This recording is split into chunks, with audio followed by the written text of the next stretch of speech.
ప్రారంభోత్సవ కార్యక్రమానికి విచ్చేసినటువంటి ముఖ్య అతిథి గౌరవ యువ ముఖ్యమంత్రి శ్రీ రేవంత్ రెడ్డి గారు, అట్లాగే పద్మవిభూషణ్ అవార్డు గ్రహీత మనందరి అభిమాన నటుడే కాదు నాయకుడు కూడా మరి చిరంజీవి గారు, అట్లాగే గౌరవ ఎమ్మెల్సీ పట్నం మహేందర్ రెడ్డి గారు, అట్లాగే రమేష్ గారు, సీఎం రమేష్ గారు, అట్లాగే కొండా విశ్వేశ్వరరెడ్డి గారు, అనిల్ కుమారు ఎంపీ గారు, అట్లాగే కాళే యాదయ్య గారు గౌరవ శాసనసభ్యులు, మల్రెడ్డి రంగారెడ్డి గారు గౌరవ శాసనసభ్యులు, అట్లాగే విజయేంద్ర ప్రసాద్ గారు, వేదికపైనటువంటి పెద్దలందరికీ, ముఖ్యంగా ఇంత గొప్ప కార్యక్రమం ఏర్పాటు చేసినటువంటి రామ్దేవ్ గారిని ప్రత్యేకంగా అభినందిస్తా ఉన్నా. ఎందుకంటే ఈ రోజున్నటువంటి ఆలోచన విధానంలో ఇంతకుముందు పెద్దలు చిరంజీవి గారు చెప్పారు, ఎట్లా సంపాదించాలో ఎంత సంపాదించాలో కాకుండా ఒక తపనతోటి గడచిన 25 సంవత్సరాల నుంచి ఒక గొప్పగా అంటే పేరు నిలిచిపోయేలా యావత్ ప్రపంచం కూడా ఇక్కడికి వచ్చి చూసిపోయేలా ఒక కళగని ఆ కళను సాకారం చేసే భాగంగా మరి సుదీర్ఘకాలంగా తపన పడుతూ ఈ యొక్క ఇంత గొప్ప కార్యక్రమాన్ని మనం చూస్తూ ఉన్నాం. Real is a great experience అనేది. ఎందుకంటే ఈనాడు దేశానికే కాదు ఇలా ప్రపంచానికే తలమానికంగా నిలిచేటువంటి ఈ గొప్ప ఎక్స్పీరియన్స్. హైదరాబాద్ అంటే గుర్తొచ్చేది చారిత్రక కట్టడాలు, గొప్ప దేవాలయాలు, ప్రకృతి సంపద, వన సంపద, నీటి వనరులు, ఇవన్నీ కూడా మనం చూస్తూ ఉన్నాం. సో దీనికి తోడుగా ఈనాడు ఆకాశ హర్మ్యాలు కావచ్చు, రకరకాలు చూస్తూ ఉన్నాం. దీనికి ఈనాడు ఎక్స్పీరియన్స్ అనేది కూడా ఒక ఎకో పార్క్ లాగా మన వీటి సరసన చేరుతూ ఉంది. అట్లాగే హైదరాబాదుకు మరొక మణిహారంగా చెప్పవచ్చు, మనం ఎన్నో చూస్తూ ఉన్నాం. ఎందుకంటే తెలంగాణ రాష్ట్రానికి ఇది మళ్ళొక మణిహారంగా ఎన్నో ఉన్నాయి. ఇలా గోల్కొండ కోట ఉంది, చార్మినార్ ఉంది, గొప్ప కట్టడాలు ఉన్నాయి, ఇవన్నీ ఉన్నాయి. వీటి సరసన ఇది కూడా మరి చేరింది ఈ రోజున. అందుకే ప్రతి ఒక్కరం కూడా మనం, ఎందుకంటే life is two short and also life is very precious. ప్రతి ఒక్కరం కూడా ఇటువంటి ప్రకృతి అందాలు కావచ్చు, ఇలాంటి ఎక్స్పీరియన్స్ లాంటివి కావచ్చు, రాష్ట్రంలో నలుమూలల్లో రకరకాల కట్టడాలు ఉన్నాయి, గొప్ప చారిత్రక కట్టడాలు ఉన్నాయి. అంటే వేల సంవత్సరాల నుంచి ఆనాటి మహనీయులు ఎంతో కష్టపడి నిర్మాణం చేసినటువంటి. ఎందుకంటే మనం వీటిని చూసి తరించాలే, మళ్ళొక అవకాశం రాదు. కాబట్టి ఇలా ప్రతి మనిషి కూడా జీవితకాలంలో మిగతా ఎట్లయితే పాశ్చాత్యులు ఇలా అమెరికా లాంటి దేశం తీసుకుంటే వారానికి 2 రోజులు వాళ్ళ ఆట విడుపు గడుపుతారు. కనీసం మనం వారానికి 2 రోజులు కాకపోయినా కనీసం నెలకు 2 రోజులు, సంవత్సరానికి ఒక 10-15 రోజులు ఈ యొక్క టూరిజం పేరు మీద మొత్తం చూసి రావాలి, రకరకాలు చూసి రావాలి. దాంతో మనసుకు ఆహ్లాదమే కాకుండా మనకు ఒక ఆలోచన విధానం కూడా మారుతుంది.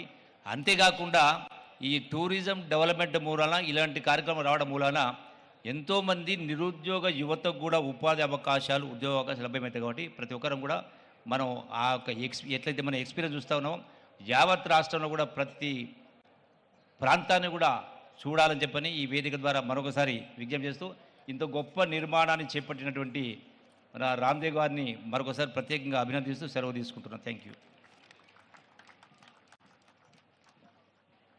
మంత్రివర్యులకి ధన్యవాదాలు తెలియచెప్తూ ఉన్నాము. ప్రజా హృదయాలే సింహాసనంగా, ప్రజా వేదికలే పోరాట భూమిగా, ప్రజలు పలికేటువంటి నీరాజనాలే తను సంపాదించినటువంటి ఆస్తిపాస్తులుగా భావించి ఎంతో వైవిధ్యంగా రాజకీయ పఠనాలని తిరిగి రాస్తున్నటువంటి king of politics, the visionary, victory leader, మన గౌరవనీయ ముఖ్యమంత్రి గారు శ్రీ యనమల రేవంత్ రెడ్డి గారిని మాట్లాడవలసిందిగా రిక్వెస్ట్ చేస్తున్నాము.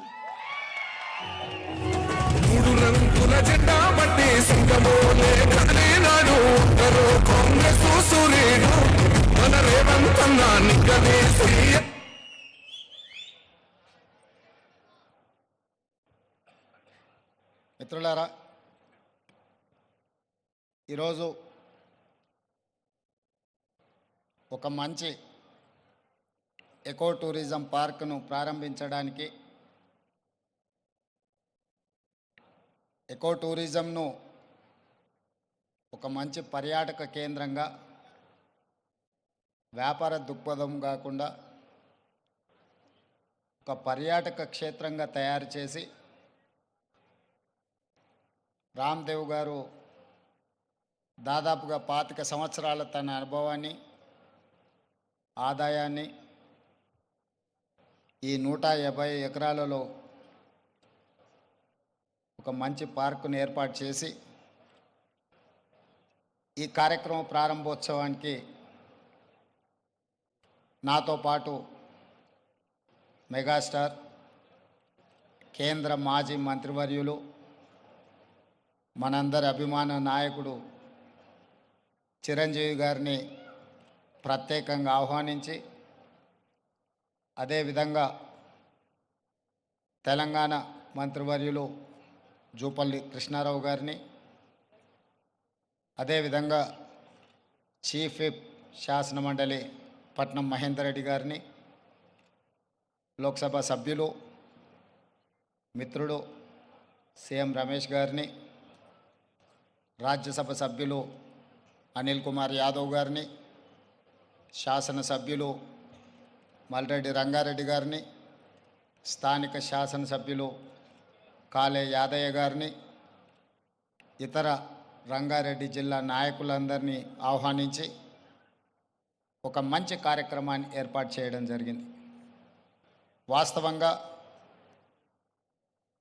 మా ప్రభుత్వం ఏర్పడ్డ తర్వాత అధికారులతో, మంత్రులతో చర్చించి తెలంగాణ రాష్ట్రం ఐటీ, ఫార్మా రంగాలలో రాణించడం, ఇన్ఫ్రాస్ట్రక్చర్ రంగాలలో దేశంలోనే ప్రముఖ సంస్థలు తెలంగాణ రాష్ట్రం నుంచి ఈరోజు నిర్మాణ రంగంలో రాణించినాయి. ఇక తెలంగాణ రాష్ట్రానికి కావలసింది temple tourism, health tourism, eco tourism.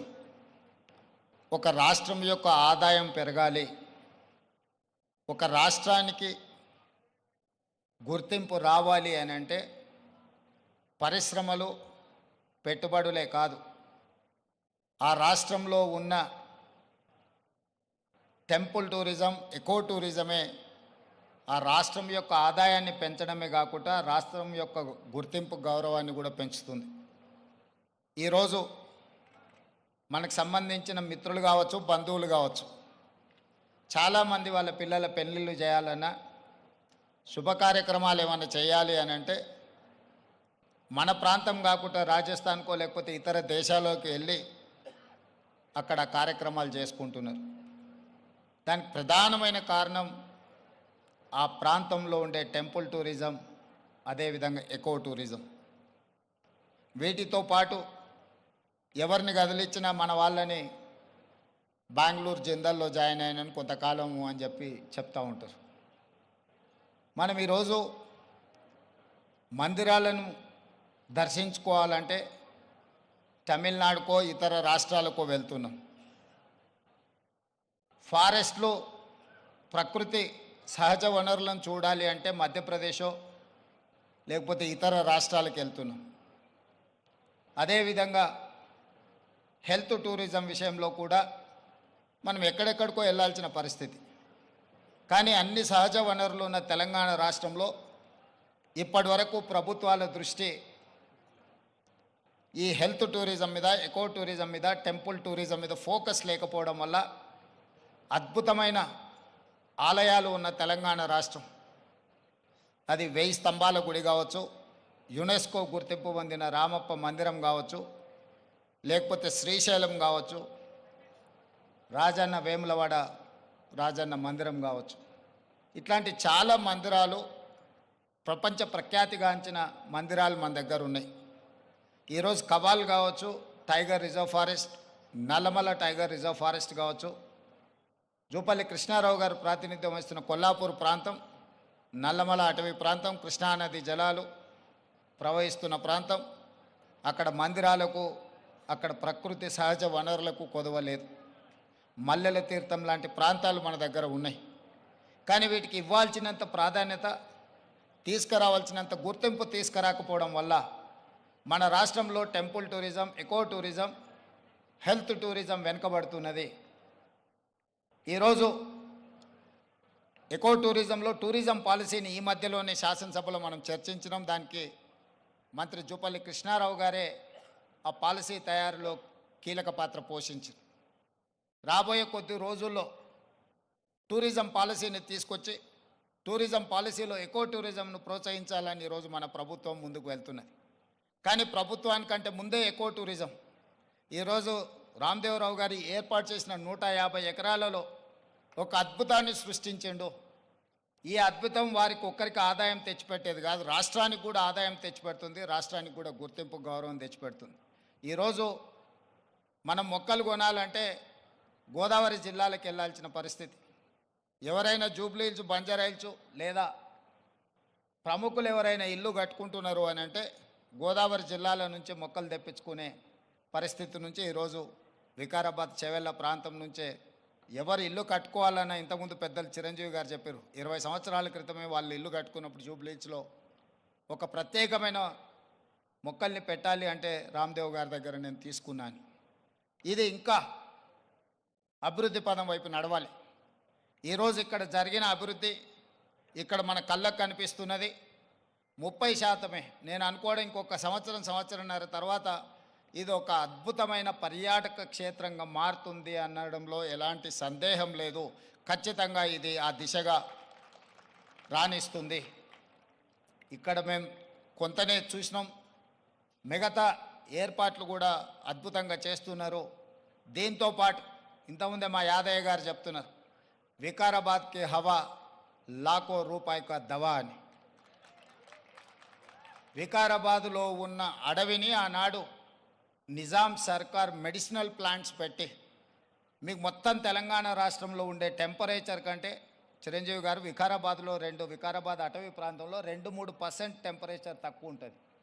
Leprosy వచ్చిన వీళ్ళని తీసుకొచ్చి ఇక్కడ వికారాబాద్ ప్లాంటేషన్ అక్కడ వదిలేస్తే 2 మంత్స్లో ఆటోమేటిక్ ఏ ట్రీట్మెంట్ అవసరం లేదు. ఇక్కడ ఉండే ప్రకృతి సహజ వనరుల వల్ల వాళ్ళకి ఆ రోగం నివారించబడుతుంది. గతంలో మెడికల్ ట్రీట్మెంట్ లేనప్పుడు ఎవరికైనా లెప్రసీ వస్తే వాళ్ళ కుటుంబ సభ్యులను ఇక్కడ తీసుకొచ్చి వికారాబాద్లో వదిలేస్తే 2-3 నెలల తర్వాత వాళ్ళని మళ్ళీ తీసుకెళ్తే వాళ్ళు టీబీకి సంబంధించి ఏ సమస్య వచ్చినా ఇక్కడ ఆ కుటుంబ సభ్యులను వదిలేసిపోతే 2-3 నెలలలోనే ఆటోమేటిక్ ఇక్కడున్న ప్రకృతి సహజ వనరులతో వాళ్ళకి తగ్గిపోయేది. అంటే ఈ ప్రాంతానికి ఒక ప్రత్యేకత ఉన్నది. అందుకే ఈరోజు జిందాల్ లాంటి వాటికి ఎక్కడికో వెళ్ళడం కాదు, ఇక్కడనే పెద్ద పరిశ్రమలకు సంబంధించిన వ్యక్తులు తొందరలోనే ఇక్కడ పెద్ద ఎత్తున ఏర్పాటు చేయబోతున్నారు వికారాబాద్ ప్రాంతంలో. మొన్ననే దావోస్లో అగ్రిమెంట్ చేయడం జరిగింది. తొందరలో వికారాబాద్ ప్రాంతాన్ని ఎకో టూరిజంలో పూర్తి స్థాయిలో అభివృద్ధి చెయ్యాలని ప్రభుత్వం ఏదైతే అనుకుంటుందో ఒక అడుగు ముందు ప్రభుత్వానికంటే రామ్దేవ్ గారు వేసి ఇంత మంచి వ్యవస్థని ఇక్కడ ఏర్పాటు చేసిండు. తొందరలో ఈ ప్రాంతం యొక్క అభివృద్ధికి ఇది ఒక ప్రాతిపదిక అవుతుంది. అందుకే ఈరోజు ఈ నిర్వాహకులను, రామ్దేవ్ గారిని మనస్ఫూర్తిగా తెలంగాణ రాష్ట్ర ప్రభుత్వం అభినందిస్తుంది. ఇంకా రావాలి ఇట్లాంటి పర్యాటక క్షేత్రాలు. ఇదొక వ్యాపార కేంద్రంగా కాకుండా పర్యాటక క్షేత్రంగా కూడా రాణిస్తుంది అనడంలో ఎలాంటి సందేహం లేదు. ఈరోజు నాతో పాటు చిరంజీవి గారు, సీఎం రమేష్ గారు, మా మంత్రులు, శాసనమండలి సభ్యులు, శాసనసభ్యులు అందరూ రావడం, ఇట్లా కార్యక్రమం రోజువారీగా ఎన్నో రాజకీయ కార్యక్రమాలలో పాల్గొంటుంటాం. కానీ ఈ కార్యక్రమంలో పాల్గొనడానికి ఒక ప్రత్యేకత ఉన్నది. ఈ ప్రత్యేకత రాష్ట్రం యొక్క ఆలోచనకు అనుగుణంగా ఉన్నది. ఈరోజు రాష్ట్ర ప్రభుత్వం ఏదైతే ఎకో టూరిజం పాలసీలో ఇలాంటి పార్కులు మేము డెవలప్ చేయాలనుకుంటున్నామో రాబోయే రోజుల్లో ఖాళీ వరి పండించడమే కాదు, ఇతర కమర్షియల్ క్రాప్స్ వైపు ఈరోజు వనాలు, ప్రకృతి వనాలను పెంచడానికి కూడా రైతులను ప్రోత్సహించడానికి ప్రభుత్వం వైపు నుంచి ప్రణాళికలు ఉన్నాయి. వాళ్ళందరికీ కూడా ఇలాంటి వ్యాపార కేంద్రాలు ఉంటే రైతులు పెంచే మొక్కల్ని కొనుగోలు చేయడానికి అవకాశం ఉంటుంది.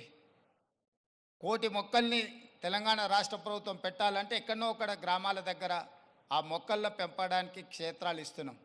కానీ 6 నెలలు, సంవత్సరమే పెంచితే అవి మేము నాటినప్పుడు 20-30% ఎక్కువ బ్రతకడం లేదు. అందుకే రాబోయే రోజుల్లో మా మంత్రి గారికి సూచన చేస్తున్నా, అదేవిధంగా ఫారెస్ట్ మినిస్టర్ గారికి కూడా నేను ఆదేశాలు ఇస్తా. 2-3 సంవత్సరాలు పెంచిన మొక్కల్ని తీసుకెళ్ళి నాటితే మొక్కలు బతకడానికి ఎక్కువ అవకాశం ఉంటుంది. కానీ మరి రైతు 2-3 సంవత్సరాల ఆదాయం లేకుండా ఉండాలి అని అంటే రైతు బ్రతకం కూడా కష్టమవుతుంది. అందుకే దానికి తగ్గట్టుగా ధర చెల్లించి రాష్ట్ర ప్రభుత్వమే కొనుగోలు చేసి రాష్ట్ర ప్రభుత్వం నాటే హరితహారం మొక్కల్ని 3 సంవత్సరాలు 4 సంవత్సరాలు పెంచిన పెద్ద మొక్కల్ని నాటితే అది ఒక్క సీజన్లో మనం కాపాడుకోగలిగితే చాలు, అది తప్పకుండా చెట్టుగా వృక్షంగా మారే అవకాశం ఉంటుంది. అందుకే రాబోయే రోజుల్లో ప్రభుత్వం యొక్క విధి విధానాలను చర్చించుకొని వాటిని సవరించుకొని తెలంగాణ రాష్ట్రాన్ని ఒక ప్రకృతి వనంగా మార్చాలని. అక్కడ రామయ్య గారు ఉన్నారు, ఒక సామాన్యమైన రైతు. మీరందరూ వారు ఎవరో అనుకోవచ్చు. రామయ్య గారు ఆయన ఒక వ్యవసాయ కుటుంబం నుంచి వచ్చి మొక్కలు నాటే కార్యక్రమంలో భారత ప్రభుత్వం వారికి పద్మశ్రీ అవార్డు ఇచ్చింది. చిరంజీవి గారు రాణిస్తే చిరంజీవి గారికి పద్మభూషణ్ ఏ విధంగా ఒక రంగంలో రాణిస్తే ఇచ్చిండ్రో, ఒక రైతుకు కూడా మొక్కలు నాటడంలో రాణించినందుకు రామయ్య గారికి ఆ గుర్తింపు వచ్చింది. ఖమ్మం జిల్లాలో ఒక మారుమూల ప్రాంతంలో ఉండే ఒక వ్యవసాయ రైతు మొక్కలు నాటడం వల్ల పద్మశ్రీని సాధించిండు. అంటే ఒక కమిట్మెంట్, డెడికేషన్ ఉంటే ఈ ప్రభుత్వాలు గుర్తిస్తాయి, ప్రోత్సహిస్తాయి. రామయ్య గారు లాంటి వాళ్ళని మనం ఆదర్శంగా తీసుకోవాలి. అందుకే ఈ మధ్యకాలంలో కేంద్ర ప్రభుత్వాన్ని కలిసినప్పుడు మాకే నాంపే ఎక్ పేట్ అంటే తల్లి పేరు మీద విద్యార్థులందరూ ఒక మొక్కను నాటి దాన్ని సంరక్షించాలనే ఒక విధానాన్ని ముందుకు తీసుకొస్తున్నాము. ప్రతి విద్యార్థి తమ కన్న తల్లి పేరు మీద ఒక మొక్క నాటి ఆ స్కూల్లో ఆ మొక్కను కాపాడితే కొన్ని లక్షలాది కోట్లాది మొక్కల్ని ప్రతి సంవత్సరం మనం పెంచుకుంటూ పోవచ్చు. ఇట్లాంటి వినూత్నమైన కార్యక్రమాలను ప్రభుత్వం తీసుకురావాలనుకుంటుంది. తొందరలోనే ఈ విధి విధానాలతో ముందుకు వస్తాం. ఏది ఏమైనా రామ్దేవ్ గారిని మనస్ఫూర్తిగా అభినందిస్తున్నా. ఒక మంచి పర్యాటక క్షేత్రంగా దీన్ని తీర్చిదిద్దండి. ప్రభుత్వం వైపు నుంచి అవసరమైన సహకారం తప్పకుండా ప్రభుత్వం అందిస్తుంది. మంత్రి జూపల్లి కృష్ణారావు గారు, స్థానిక శాసనసభ్యులు యాదయ్య గారు, మహేందర్ రెడ్డి గారు ఉన్నారు. ఏదైనా స్థానికంగా అంశాలు ఉన్నా కూడా వారు మీకు సంపూర్ణమైన సహకారాన్ని అందిస్తారని తెలియజేస్తూ మీ అందరి దగ్గర సెలవు తీసుకుంటున్నారు. ధన్యవాదాలు మిత్రులారా.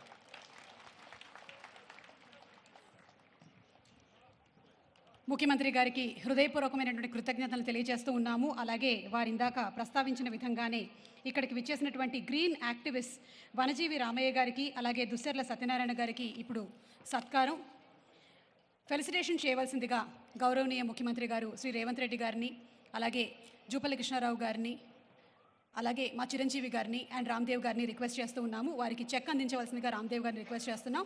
ముందుగా వనజీవి రామయ్య గారికి ఫెలిసిటేషన్. ఆయన వనజీవి రామయ్య కాదు, ధన్యజీవి రామయ్య, భారతమాత కడుపున పుట్టినటువంటి పద్మశ్రీ రామయ్య గారు.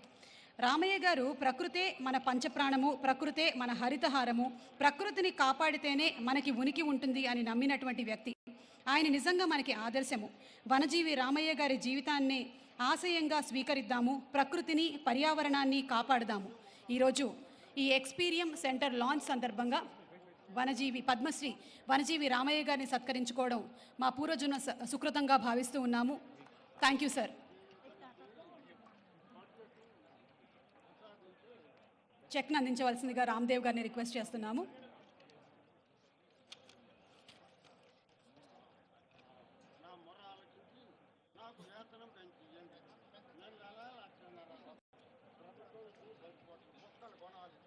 అలాగే తదుపరి సత్కారం దుస్సెర్ల సత్యనారాయణ గారు.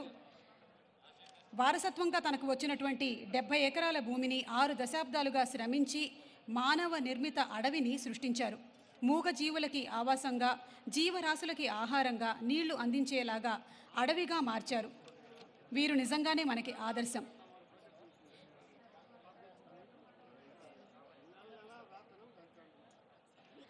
కొట్టినా నీ మేలు మరవని గట్టి గుణమి ఈ చెట్టులో, ఆకు తెంచితే పాలు కారేటువంటి అమ్మతనము ఈ కొమ్మలో, సృష్టిలో ప్రతి జీవజాతికి సృజనత ఉన్నది నేర్చుకో, ప్రకృతిని కాపాడి నేలకి పర్యావరణం ఇచ్చిపో అన్న కవి మాటల్ని నిజం చేస్తూ దుస్సెర్ల సత్యనారాయణ గారు మన సమాజం కోసం, అలాగే ప్రకృతి కోసం అందిస్తున్నటువంటి సేవలకి గాను ఈరోజు ఎక్స్పీరియం లాంచ్ సందర్భంగా గౌరవనీయ ముఖ్యమంత్రి గారి చేతుల మీదుగా సత్కారం.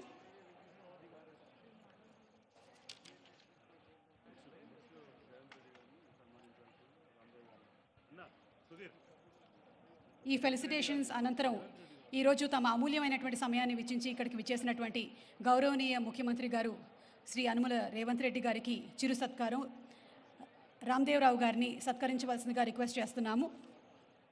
Honourable chief minister of Telangana Shri Revanth Reddy గారికి చిరు సత్కారం. రామ్దేవ్ గారిని ఫెలిసిటేట్ చేయవలసిందిగా రిక్వెస్ట్ చేస్తున్నాము. రేవంత్ రెడ్డి గారిని సత్కరించవలసిందిగా రిక్వెస్ట్ చేస్తున్నాము. అలాగే అనంతరం జూపల్లి కృష్ణారావు గారిని ఫెలిసిటేట్ చేయవలసిందిగా రామ్దేవ్ గారిని రిక్వెస్ట్ చేస్తున్నాము.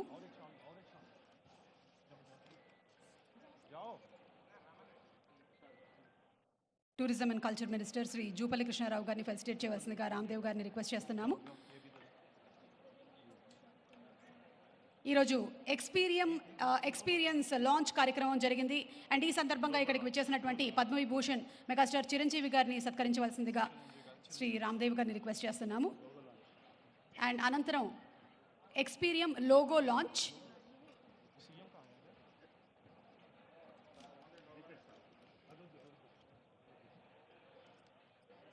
ఆఫీషియల్ టికెట్ అన్వీలింగ్ కూడా జరుగుతుంది. అండ్ ఆ తర్వాత కాఫీ టేబుల్ బుక్ లాంచ్ కూడా జరుగుతుంది.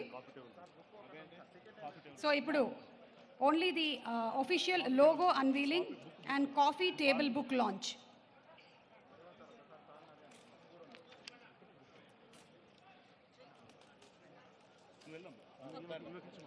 ఈరోజు ఈ కార్యక్రమానికి విచ్చేసినటువంటి ప్రతి ఒక్కరికి మరొకసారి ధన్యవాదాలు తెలియజెప్తూ ఉన్నాము. ముఖ్యంగా ఎంతో పని ఒత్తిడి ఉన్నప్పటికీ రాష్ట్రం కోసం అహర్నిశలు పనిచేస్తున్నటువంటి మా గౌరవనీయ ముఖ్యమంత్రి గారు శ్రీ రేవంత్ రెడ్డి గారు సమయాన్ని వెచ్చించి ఇక్కడికి విచ్చేయడం మాకు ఎంతో ఆనందాన్ని కలిగిస్తుంది. రామ్దేవ్ గారు వారి టీం అందరి తరపున మరొకసారి హృదయపూర్వకమైనటువంటి అభినందనలు తెలియజెప్తూ ఉన్నాము.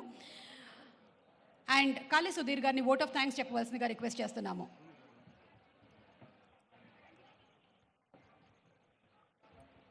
గౌరవనీయుల పెద్దలు, థ్యాంక్ యూ. అందరికీ పాదాభివందనం. మీరందరూ వచ్చారు, వీఆర్ వెరీ గ్రేట్ఫుల్. సార్ ఒక్క విషయం చెప్తాను. రామ్దేవ్ గారు always he uses to tell us, నేను చనిపోతే నన్ను ఒక చెట్టులో పాతి పెట్టండి, because I'm an incarnation of a tree.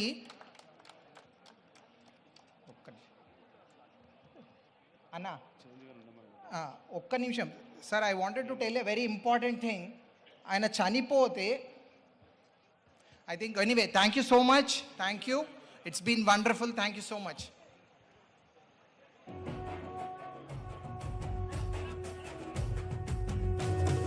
మూడు రంగుల జెండా బట్టి సింగమోలే కదిలినాడు ఉత్తరు కాంగ్రెస్ సూర్యుడు మన రేవంత్ అన్న నిగ్గదీసి అడిగే మునగాడు వీడు భూమి నవానైతాడు గిరసాదల ధైర్యం వీడు దుండదొరల పేద ఇంటికి పండుగ తెస్తాడు. సోనియమ్మాది వెనతోని రాహులన్నా సైనికుడయ్యి కొడుకై యుద్ధం చెయ్య సిద్ధమాయే రేవంత్ అన్న.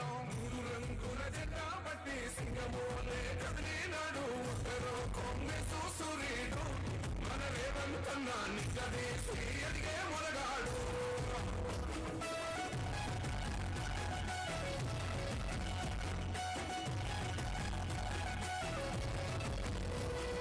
దాడులెన్ని జరిగిన గాని గడవలేదు రేవంత్ అన్న గంతకంతా ఎత్తుకు ఎదిగాడు.